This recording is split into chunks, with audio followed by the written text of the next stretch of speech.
All right, what's going on, guys? It's Zero here. So basically, I wanted to talk to you guys today about how you can use your plus frames and your minus frames correctly. So when you're minus on block, you want to take the minus frames and you want to add that to the next startup time of the next normal that you decide to use. When you are plus on block, you want to take the plus frames and you want to minus that with the next startup time of the next normal that you decide to use. So when you're plus on block, you pretty much want to put a minus sign on your plus frames. When you are minus on block, you want to put a plus sign on your minus frames. You get it? Good.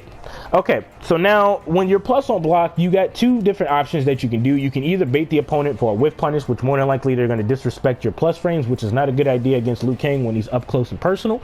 So that's not a good idea, right? Another option you have is to pretty much put the opponent into a frame trap or pressure them afterwards to where they have no choice but to respect this, not unless they manage to go for a flawless block.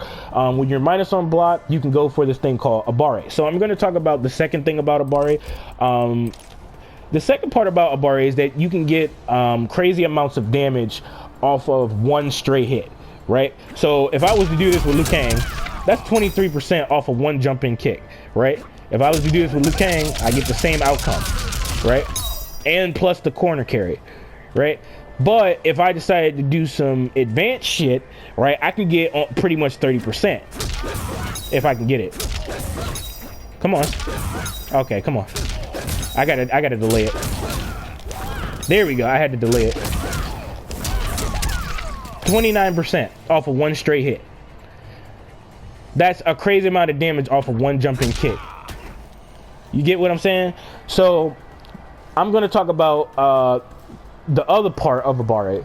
The other part of Abare is swinging while you're negative on block, meaning that you're being reckless, meaning that you're taking a risk of more than likely getting punished, right? Because you're minus on block, but you're still trying to press a button. Now, there's this thing called Abare to where you can attack the opponent while you're minus on block, which I'll get to that after I get done talking about the plus frames, right? So I decided to use Liu Kang's 1-2 string, right? Hold on, this nigga got fucking 2-piece with no biscuit in his face real quick, nigga. Anyway, so I decided to 1-2 a nigga, right? I'm plus 3 on block, so I'm like, okay, I'm plus 3. So what's the next normal that I want to use since I'm plus 3 on block? The next normal that a lot of Liu Kang players are going to use is obviously his forward 4, which starts up at 9 frames, right? So you want to do 9 minus plus 3, and that gives Liu Kang a 6-frame normal, right? So his next normal of the next attack will no longer be 9 frames after he's plus 3 on block. So this normal will be 6 frames, right? You get that part? So this allows you to pressure the opponent or put them into a frame trap, and if they're disrespecting, like obviously Liu Kang's going to get a crushing blow if he predicts that you're going to press a button, right? Which if you already are familiar with Liu Kang, then you're obviously not going to press a button against this guy, right? So if you're minus on block, you want to take the minus frames and you want to add that to the next startup time of the next normal that you decide to use. So if you decide to go for an Abare against Scorpion because you know for a fact he's probably going to go for his forward 4 or his back 1 or his back 2, which starts up really slow against Liu Kang, because Liu Kang can actually go for an Abare, not unless this dude goes for a down 1, which is a good option, or he can go for a standing 1. But the problem is that since it's a high, I can uppercut his ass. So he's probably not going to afford that, right?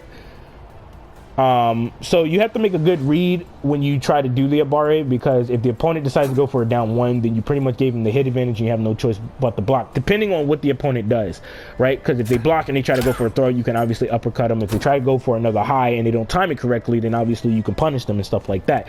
So I'm going to go for an Abare, right? So I know for a fact that Scorpion is going to go for his back 1, right? Which starts up at 14 frames. So I'm going to try and go for an Abare and see if I can punish this nigga, right? So I'm going to go for a down 1 into a 1-2. So my standing 1 is 7 frames, right?